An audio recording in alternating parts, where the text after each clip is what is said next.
What's up, guys? Welcome in. Adam here, the Orlando drummer. It is great to see you all, and today we're tackling another single lesson. So today's groove is a triplet groove. Now, I'm calling this the Hybrid Shuffle 2 because I don't want to call it anything but a shuffle. It is mostly a 16th note triplet shuffle, the classic Bernard Purdie shuffle, you know the one.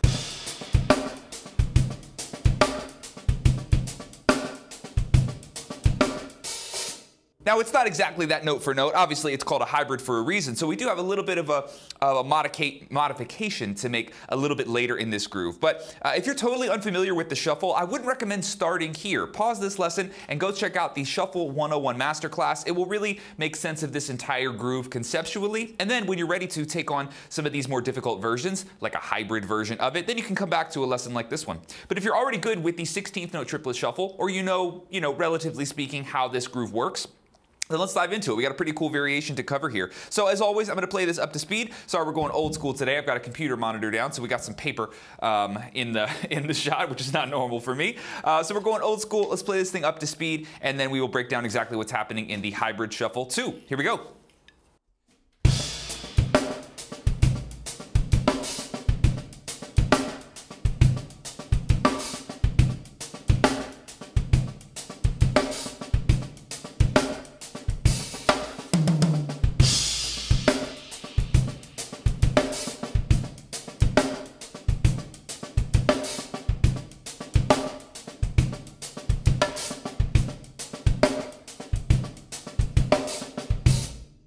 Now, one thing I should mention with shuffles in general is that they all have a home tempo. It's not always the smartest idea to take complex triplet grooves like this and really crank the speed, because what ends up happening is that your listener, the audience, whether it's a drummer on Instagram or whether it's, your mom or people who are fans of your band that are attending your show, whoever your listener is, there is a good chance that they don't have an ear for advanced triplet grooves. So as you crank the speed on these, they just tend to sound confusing to the listener when they really should sound a little bit more interesting, right? That's the vibe that we want to present to a listener in this case. So don't worry about speed with this. Worry about control, taking it nice and slow, and really just clearly presenting what I think is a really interesting variation of the classic shuffle. Hopefully that makes sense. Okay, so getting into this, we have a regular shuffle up until the downbeat of 2. Right, left, left, kick, and then we're going to do a flam. That's right hand on the hi-hat, left hand on the snare. Let's just play our first 7 notes, stopping on that accented backbeat on the downbeat of 2.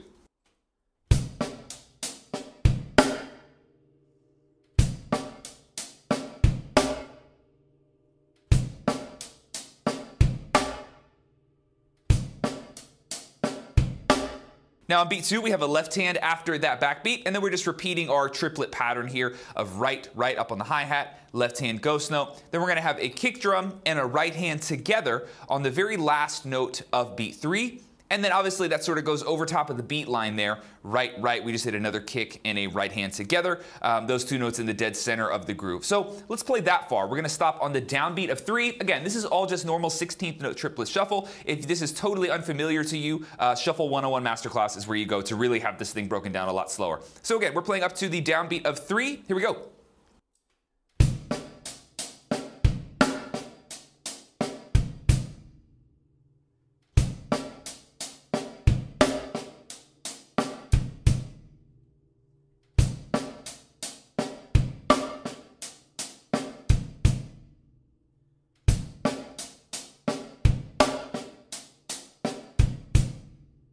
Now you might notice or already be hearing this, when we play that second kick drum, or the very last note that we just played in that example, that technically could be treated as the downbeat of 1, and we could loop this around. So if we just isolated what we just played and looped it in a circle, we're already back to the classic 16th note triplet shuffle.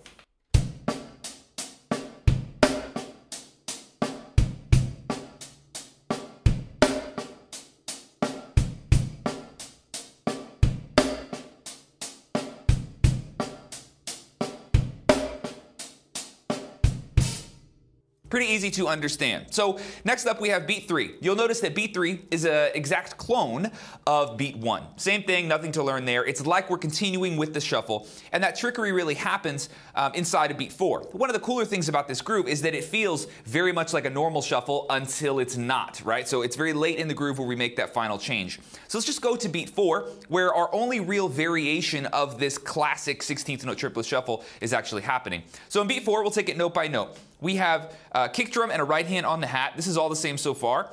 We have a backbeat that then happens on the snare. And this backbeat is a really important one because it is displaced by 1/16th note triplet forward in time, right? So technically we would describe this as a late backbeat. The backbeat is not where you expect it to happen.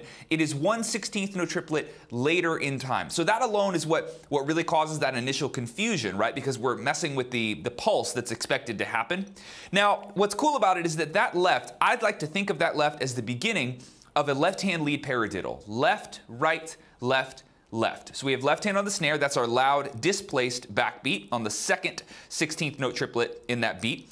Then we have a right hand. That's going to be an open hi-hat, 2 left-hand ghost notes, and then a kick drum. So let's just play the 6 notes that are inside of beat 4, isolated by themselves, super slowed down. Here's exactly what you see in the last 6 notes of this measure.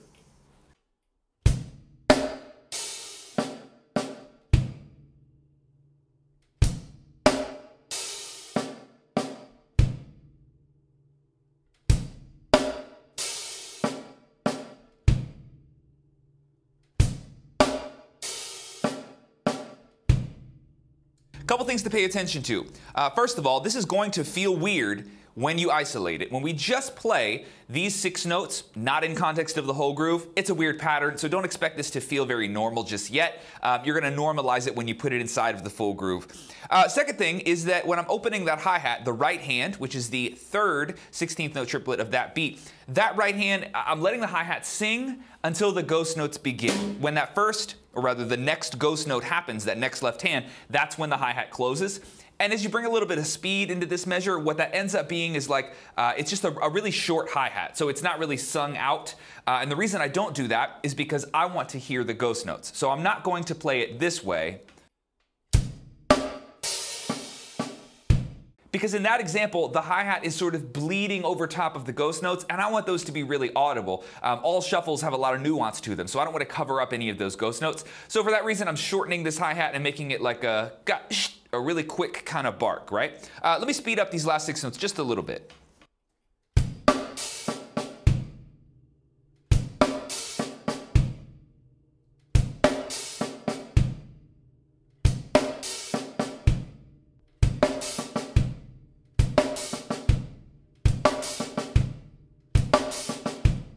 There we go. So not horrible in isolation, you know, really just hammering out those 6 notes. But again, it's not going to feel right until we plug it into the whole groove. So let's do that. I'm going to play this whole groove for you at 3 speeds. My first speed is going to be slow enough that you can hopefully follow along with the sticking and the notation as I play it. The middle speed will be somewhat of a practice tempo, right? And then I would say this final speed, I'll try to make it a home tempo or as close to that like musical home bass as I can.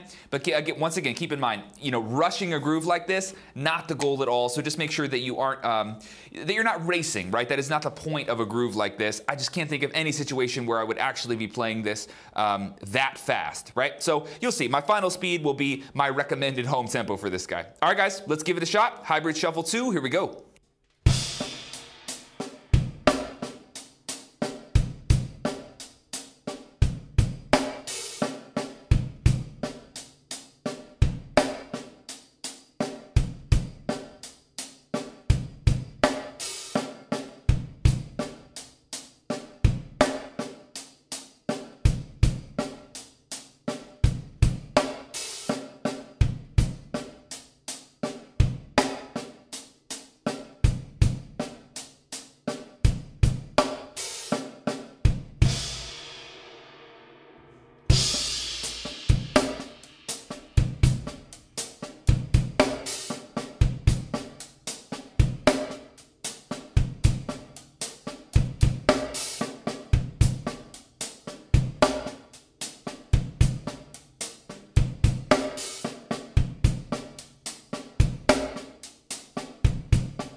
Thank you for watching this clip. I hope you enjoyed it. If you're looking for more content like this, I have a ton of it waiting for you on OrlandoDrummer.com. It's an online education platform, very much in the style of Netflix. You can download our iOS and Android apps. Links are down in the description of this video. I promise you will find something you like there, and you can try it free for 7 days. I'll see you guys there.